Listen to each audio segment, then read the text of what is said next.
Bonsoir à tous.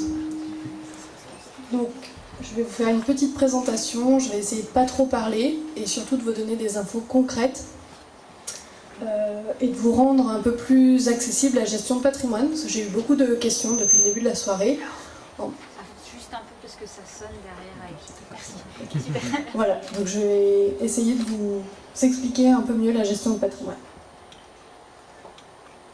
Voilà, donc qui je suis? Je m'appelle Laure Prost, je suis conseillère en gestion de patrimoine, indépendante, j'y tiens. Ça veut dire que j'appartiens pas à un réseau de conseillers, pas à un réseau d'assureurs, ni à un réseau de banquiers. Donc ça c'est important. On n'a plus le droit de dire qu'on est CGPI par rapport aux réglementations qui ont changé, mais c'est vraiment important pour moi de dire que je suis indépendante. Ça veut dire que je vais chercher la meilleure solution pour mes clients, en fait. Voilà, donc je suis gérante du cabinet LP Conseiller Patrimoine que j'ai créé en janvier 2015. Donc en gestion de patrimoine, on fait du conseil, de la stratégie, de l'immobilier, des placements et aussi du financement. Je vous ai mis un petit topo sur mes habilitations parce que quand on se fait accompagner, c'est bien de se faire accompagner par des personnes qui sont habilitées pour vous encadrer. Donc je suis enregistrée à l'ORIAS en tant que courtière en assurance, courtière en financement. J'ai le statut CIF, conseiller en investissement financier. Il y a moins de 5000 conseillers en France qui l'ont, car c'est un statut très réglementé, très contraignant, mais qui veut dire que le conseiller s'engage à vos côtés. Quand il vous fait un investissement, il signe son conseil, et du coup, il peut être retoqué sur son conseil. Je détiens aussi la carte de transaction immobilière. Et depuis le début de l'année, donc j'ai créé le blog Mes Finances et moi.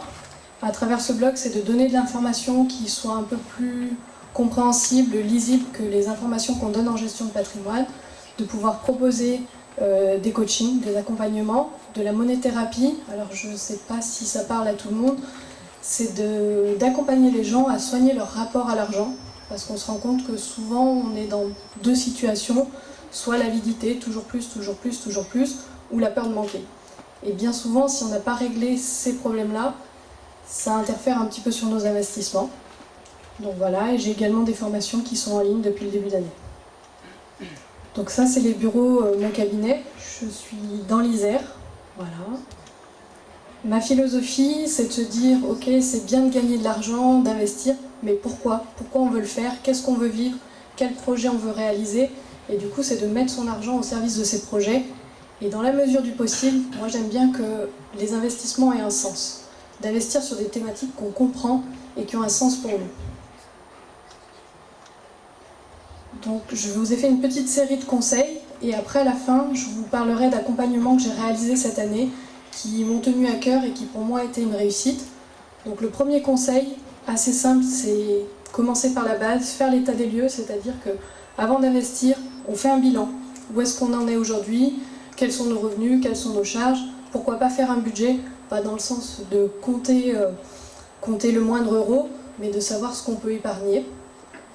Et puis, surtout, d'avoir une épargne de précaution, donc c'est-à-dire l'épargne de côté pour faire face aux imprévus du quotidien. Si on n'a pas cette épargne-là, moi j'estime qu'on n'est pas prêt à investir. Une fois qu'on a réalisé ces 3 étapes, on peut avancer. La deuxième étape, qui est pour moi importante, c'est de se fixer des objectifs et de les écrire. Les écrire, il y a vraiment une vraie différence quand on les écrit. C'est, voilà, on sait où on va et du coup, on a notre cible et on avance.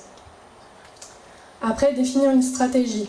Définir une stratégie, c'est que quand vous investissez, ça doit être adapté à votre situation actuelle, aujourd'hui, à votre situation de famille, à votre situation professionnelle, mais aussi à vos objectifs, à ce que vous voulez vivre demain.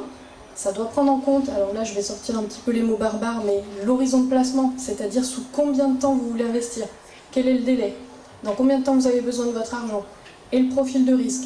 Il faut savoir que quand vous faites un investissement, le professionnel doit toujours vous proposer un questionnaire de profil de risque pour déterminer votre aversion au risque, et du coup on ne va pas avoir la même stratégie si c'est quelqu'un en face de nous qui n'est pas prêt à perdre de l'argent, ou quelqu'un qui veut avoir une stratégie dynamique. Le quatrième conseil, qui je pense tout le monde le connaît, c'est de diversifier. On ne met pas tous ses œufs dans le même panier. Encore plus aujourd'hui, on a un contexte économique qui est très changeant. Donc il faut diversifier et cette diversification, elle passe aussi en termes de délai d'investissement. Il y a les investissements qu'on fait à court terme. Pour moi, le court terme, c'est moins de 2 ans. Le moyen terme, jusqu'à 5 ans. Et le long terme, on est au-delà de 8 ans. Et du coup, une bonne stratégie doit prendre en compte ces 3 niveaux-là. 5e conseil, comprendre dans quoi vous investissez. Ça semble bête, mais si on vous propose quelque chose à la banque, n'importe où, une assurance vie et qu'on vous fait cocher 2 cases, il faut qu'on vous explique ce que vous faites. Il faut que vous ayez compris où vous mettez votre argent. Quand vous investissez dans l'immobilier, il faut que vous connaissiez le marché. Et quand vous investissez dans une assurance vie sur un fonds ou en bourse, il faut connaître la société qu'il y a derrière, il faut connaître la thématique sur laquelle vous avez investi. Voilà, pour moi c'est important. J'ai un principe très simple, je comprends, je peux investir, je ne comprends pas, je ne fais pas. Conseil numéro 6, se faire accompagner et s'entourer. Donc la fameuse phrase, vous la connaissez, seul on va plus vite, ensemble on va plus loin. Mais pour avancer, un bon chef d'entreprise, il est toujours accompagné. Il a un expert comptable, il a un avocat, il a un juriste. Et bien j'estime que l'investisseur c'est pareil, il doit avoir ses conseillers autour de lui pour pouvoir poser des questions et sécuriser ses investissements. Conseil numéro 7, une fois que vous avez fait tout ça, il faut se lancer, il faut sauter le pas, parce que sinon ça n'a pas de sens tout ce que vous avez fait avant, il faut y aller. Et du coup, là où je voudrais rentrer dans le concret, c'est de vous parler des accompagnements. Donc c'est des clients que j'ai eu cette année et les autres années, et qui ont eu des projets qui m'ont touché. Ce que je veux vraiment amener, je ne serai peut-être pas la meilleure conseillère si vous dites je veux gagner beaucoup d'argent. Je ne suis pas là pour faire que de la rentabilité, je suis là pour faire du sens, pour faire du projet de vie. Et du coup, je voulais vous parler de ces investisseurs. Arnaud, c'est quelqu'un qui est venu me voir et qui me dit je travaille dans une grosse boîte de téléphonie, je ne la citerai pas. Il me dit j'en ai marre, je m'ennuie, je veux tout plaquer, je veux ouvrir une agence de voyage. Bon, super, génial, super projet, moi ça me plaît en plus. Je lui dis mais du coup, qu'est-ce que va te rapporter cette agence de voyage, ainsi de suite. Et il me dit rien. L'agence de voyage ne me rapportera rien, elle va juste autofinancer mes voyages. Donc dans 2 mois, j'ai plus de revenus, voilà ce que j'ai, il faut que tu me fasses des revenus. Et donc ça c'était un super challenge et je l'ai accompagné. Et du coup, grâce à une stratégie, j'ai réussi à lui mettre en place des revenus par rapport à son capital qu'il avait déjà existant. Je lui ai mis en place des revenus pour payer l'ensemble de ses charges fixes. Et donc aujourd'hui, il peut voyager et profiter de son agence de voyage. L'investisseur magicien, vous le connaissez, il est dans la salle. Quand il m'a appelé, après m'avoir dit qu'il découpait en 3 les gestionnaires de patrimoine, il m'a dit moi dans 2 ans je vais être rentier. Il va y arriver, même avant l'heure. Et j'ai réussi à le financer, son dernier investissement, on financera le prochain. Il faut savoir qu'il avait 3 freins. C'est que tout d'abord, il n'y a pas de jugement là-dessus, mais il a un petit salaire. De 2, il n'est pas propriétaire. Donc ça faisait déjà pas mal. Et le 3e, je viens de l'oublier. Voilà. Il y en avait 3, mais en tout cas, c'était pas facile. C'était un cas atypique. Comment ? Non, je suis atypique, le 3e. Voilà, c'était atypique. Franck, c'est quelqu'un qui a un gîte pour des mariages, qui est un client à moi, qui est installé dans le Triel, et qui a un super gîte pour recevoir les mariages des centres équestres. Et du coup, il a tellement de boulot qu'il n'avait plus assez de place pour accueillir tous les mariés qui venaient.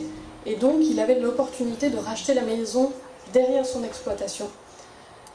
Mais le challenge, c'était de se dire, il ne faut pas que ça lui coûte plus cher. Il n'avait pas capacité à augmenter ses emprunts. Donc du coup, on a réétalé toutes ses dettes, on a refait une stratégie, on a lissé ses prêts professionnels. Il a pu acheter une maison à 220 000 € sans changer ses mensualités de crédit. Et aujourd'hui, c'est déjà fait plein toute la saison 2017 et déjà 2018. Et le dernier investisseur, je voulais vous parler de moi, parce qu'il faut aussi parler de ce qu'on connaît. On entend toujours que les chefs d'entreprise, pour investir, c'est compliqué, il faut 3 bilans et ainsi de suite, c'est beaucoup plus compliqué. Et en fait, je voulais vous dire que moi, cette année, j'ai acheté un appartement et je suis allée voir mon banquier, j'avais un seul bilan. Le deuxième n'était pas encore sorti, j'avais un seul bilan et j'avais pas pris beaucoup de salaire. Je lui ai montré que j'avais tout investi dans ma société, je lui ai montré là où je voulais aller. En un quart d'heure, il m'a accordé mon financement. Voilà, donc ce que je voulais vous montrer à travers ça, c'est que même si on a des profils atypiques, même si on ne rentre pas dans les cases, tout est possible. Par contre, ça demande de la préparation. Il faut se préparer et il faut s'entourer. Mon ambition aujourd'hui, Je suis conseillère en gestion de patrimoine, mais j'ai une ambition un petit peu plus large, c'est de se dire que je vais aider les gens à vivre leur vie, la vie de leurs rêves, grâce à l'argent qu'ils vont mettre à leur service. L'argent, ça aide, on dit toujours qu'il vaut mieux en avoir, et c'est encore mieux si cet argent-là, il sert nos projets. Voilà, et simplement, je voulais vous dire que dans le cadre du Lyon Business Club, j'offrais une séance de coaching, donc il faut simplement s'inscrire avec un petit QR code, ou on peut le faire autrement pour ceux qui n'ont pas cette technologie-là. Mais voilà, c'est avec plaisir que j'accompagnerai quelqu'un d'entre vous. Et ça, c'est pour être connecté. Voilà. Merci à tous.